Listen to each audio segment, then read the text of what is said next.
Tonight we're down at the Seaboard, just off of Walking Street, and we're here to interview the guest speaker for the Rotary Club Eastern Seaboard. His name is David Holroyd. He is writing a trilogy of books about dolphins. The trilogy is called The Perfect Pair, and the first and second book have been released, and the third one is a work in progress at the moment. These books are, well, it's a great story of a young man who becomes a trainer of dolphins. But then it's also about his journey and this connection that he has with them. So let's go in and find out a little bit about the speaker, and then we'll get an interview.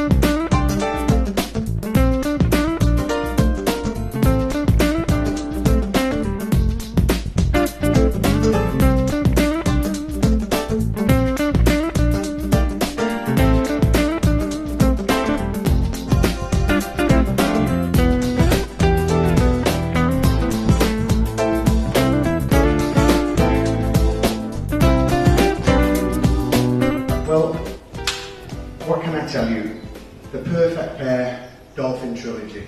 What does it consist of? Well, it's 3 books. The first is The Perfect Pair, The Enchanted Mirror.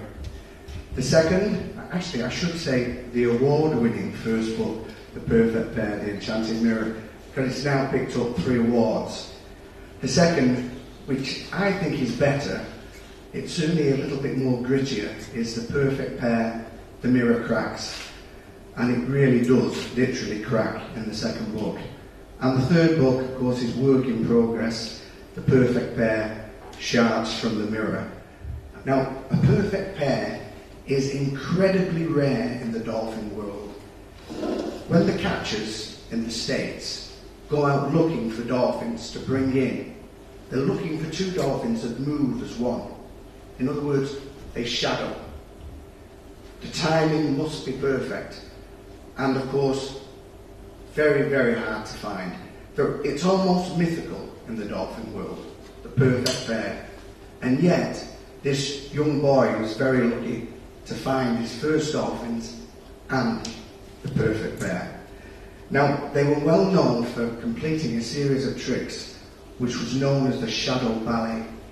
Now, the shadow ballet consisted of, should I say, of the double backward somersault, the double body spins, and the jewel in the crown, which was the 2.5 forward somersault.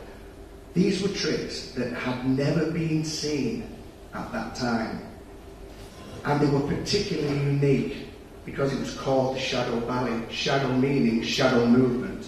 The dolphins moved as one. Truly breathtaking to see. They would literally glide through the air. And of course, it wasn't just they, it wasn't just Duchess and Herbie that was gliding through the air. The young trainer, David Capello, was gliding through the air with them. And this is really how they became such a bond.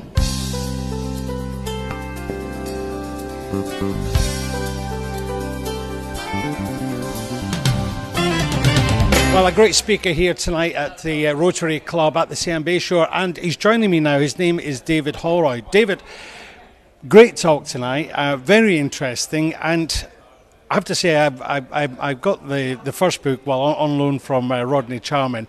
I'm only about 80 pages in, so I was a bit disappointed because I learned some things that I didn't want to learn yet. I know. But anyway, no, very, very good books. Now let's just encapsulate what the books are about, because it's The Perfect Pair, but it's a trilogy, isn't it? It is. Yes, it's The Perfect Pair Dolphin Trilogy, and that consists of 3 books, obviously. It's The Perfect Pair, The Enchanted Mirror, or I should say the award-winning Perfect Pair, The Enchanted Mirror now, The Perfect Pair, The Mirror Cracks, and work in progress at the moment, The Perfect Pair, Shards from the Mirror. And, well, it's basically the story of a young trainer by the name of David Capello, and 2 very famous dolphins by the names of Duchess and Herbie, otherwise known as Duchess and Flipper, who are known affectionately as the Perfect Pair. Okay.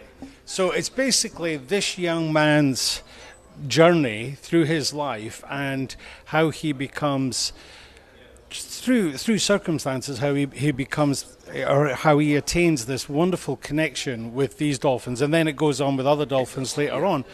Now, the thing that interests me with so far in the book, I mean, it's and somebody used the word tonight, it's like a young man's diary, which means, you know, it's great, it's personal, it's easy reading. But the thing that I'm getting into now in the book is the telepathy between the young man and the dolphins. Now, how does that? I mean, that sounds like a thing of fiction. It does. It does sound like a thing of fiction. But by the time you got through the first books, in fact, there was a review in the Pattaya Trainer here by Ben Reeves, he actually caught it absolutely spot on. And he said that it sounded outlandish when he first picked up the book and he heard about this connection, this psychic link. But by the time he'd finished the book, he totally and utterly believed in it.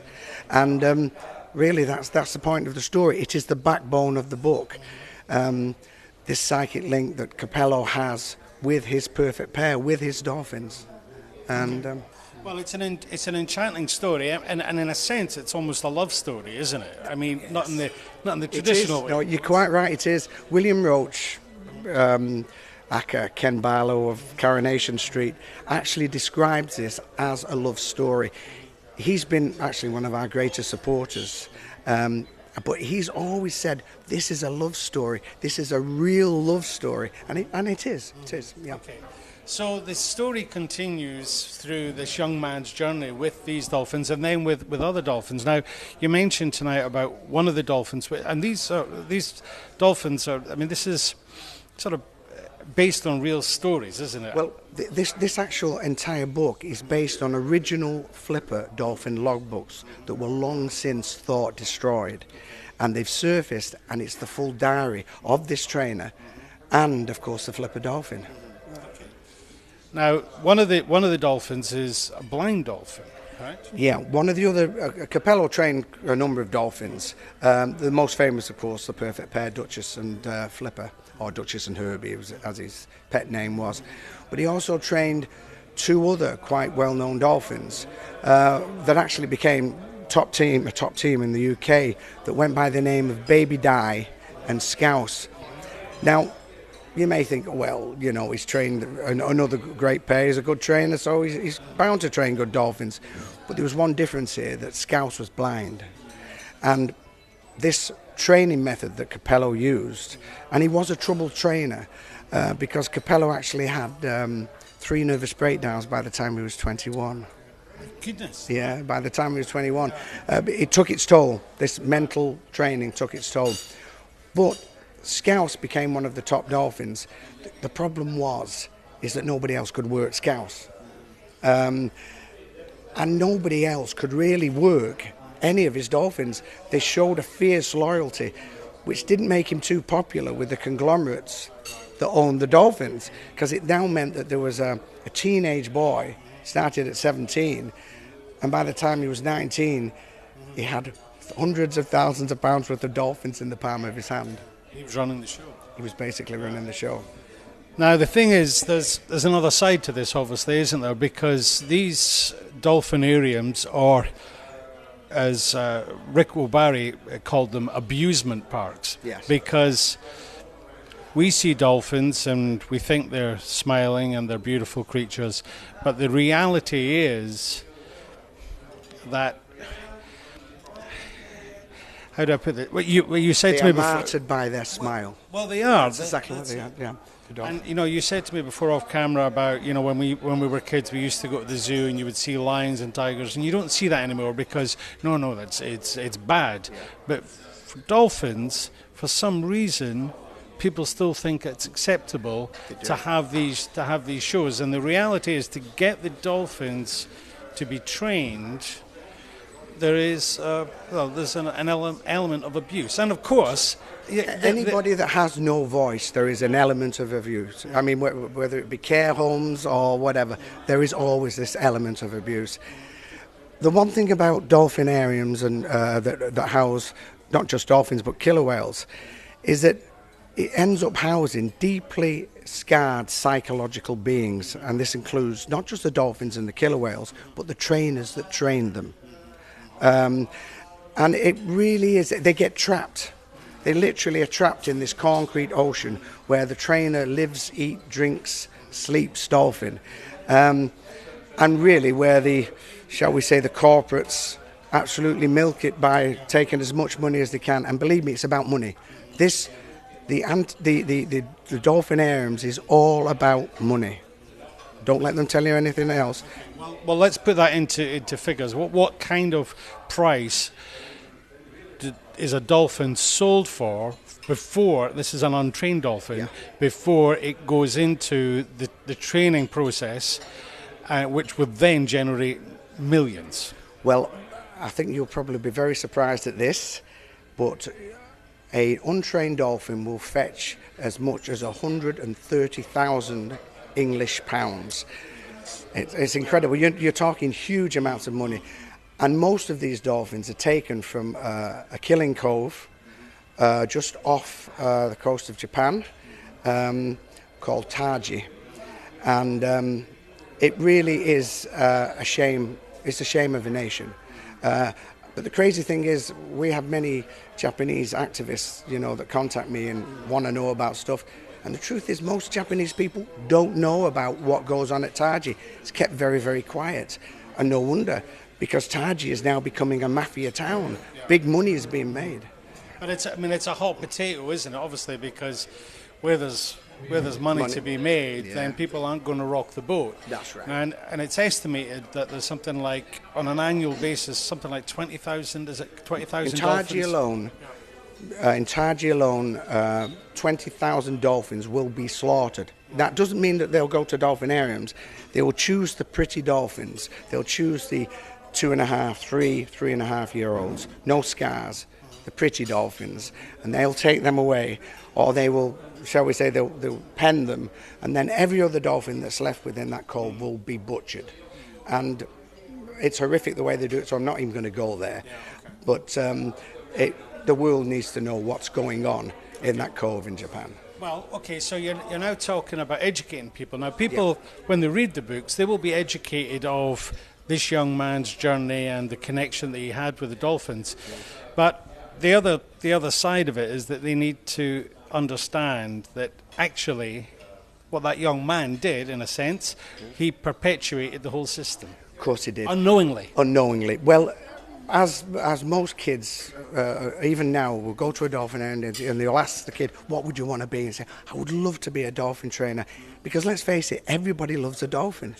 They're a sentient being that just touches our souls. And of course, once you've been bitten by the dolphin bug, you're always going to be there. The problem is, I'm going to use a dog as an example, and this is the wrong real example to use, but could you leave your beloved dog of 5 or 6 years? Could you abandon him? Well, that's exactly what happens with the trainers. They get with their dolphins or their killer whales, and they will not leave them, because whoever comes in next may not give them as good a life as they're getting. And it's pretty awful life anyway that they're getting. So they end up almost tied to the whole process. They're trapped. The trainers, as I say, become just as deeply psychological scarred as the charges that they take care of. Okay. So what would you like to see happen? And I mean, the idea is that these dolphins should not be in captivity. It's not their natural environment. No, it's not a natural environment. It's not anybody's natural environment. So what would you like to see happen? Well, it's quite simple. I'd like to see all these places closed down. I would like everybody out there not to buy a ticket. It's as simple as that. Because if you don't buy a ticket, that equals no money. No money equals no dolphinariums. No dolphinariums is the end. And that's exactly what we want. Would that mean the end of this killing cove as well in Taiji? It most certainly would. I think it would. The cultural side of this is now long gone. It's not about a cultural thing and a cultural way of the Japanese people. This is not about this now. When you're talking about 130 grand on a dolphin, it's about money. The whole business is about money. Okay. Well, David, it's very interesting to you start your first book, and I'm looking forward to reading all three. For people who are watching, these books are available, but I have to tell you that David has had, and I should say the book is co-written by Tracy Holroyd as well. It is, yeah, my sister Tracy. Yeah. But you've had quite a challenge with this, haven't you, in terms of getting the book distributed in the UK? Almost certainly. I mean, even the conception of this book caused problems. As soon as we put this out, that we were going to do this book, doors began to slam. Major TV corporations that were all of a sudden very interested suddenly said, oh no, slamming of doors. You see, the tale within this story is universal, and it really is. It's universal. It's about Jack the Giant Killer or whatever, and of course, it's just very, very difficult to control when it gets like this. Okay. So I guess what you're saying is that this is a case of the little man taking on the big boys. Yes, David and Goliath all over. And the only way that people can begin to understand and get to this point where they will, when little Johnny says, "Come on, can we go to the dolphinarium?" Let's go and do something else. That's right. Yeah, don't go. It's as simple as that. Don't go. If you want to see a dolphin or you want to see a whale, go and see a whale watch. Get on a boat or wherever you are in the world and go and watch them in the natural habitat. That's where a dolphin needs to be. That's where a whale needs to be. Okay. Well, David, thank you very much. That's been great. Thanks for having me. It's great to speak to you. The book's fantastic. Like I say, it's just like reading a young man's diary, but it's an important message. And sometimes you've got to read between the lines, and hopefully you've been able to read between the lines of the interview tonight.